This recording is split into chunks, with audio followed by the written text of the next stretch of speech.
আলাইকুম। বিদায় বেলা দিও গো দেখা হে প্রিয় রাসূল। এভাবে নাত আছে, গজল আছে। কিন্তু কেন এভাবে আমরা বলবো?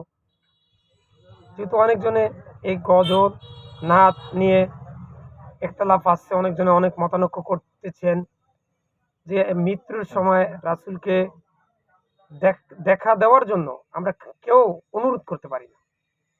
আমরা যা কিছু চাবো আল্লাহর কাছে চাইতে পারবো।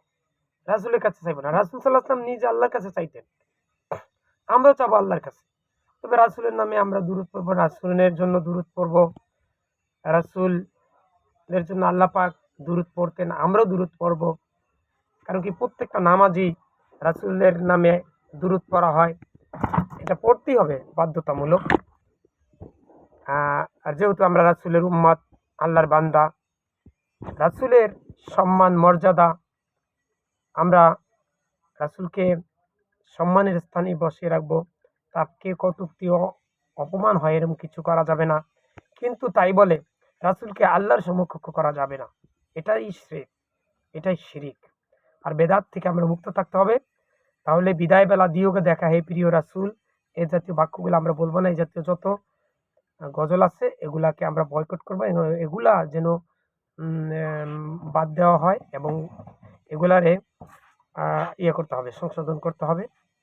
আল্লাহ পাক আপনাকে আমাকে সকলকে শিরক বেদাত মুক্ত রেখে কোরআন সুন্নাহর আলোকে, কোরআন ও সহিহ হাদিসের আলোকে পুরো জিন্দেগিটা অতিবাহিত করার তৌফিক দান করুন। আমিন। আসসালামু আলাইকুম।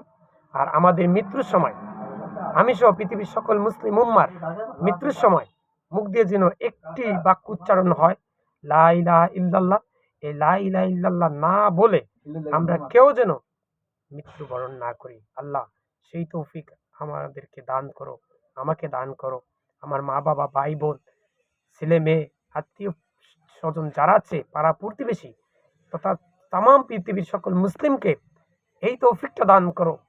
তাদের তাকদিরে, ভাগ্যে এটা লিখে রাখো যে তারা সকলে যেন মৃত্যুর সময় এই শব্দটা উচ্চারণ করতে পারে, লা ইলাহা ইল্লাল্লাহ।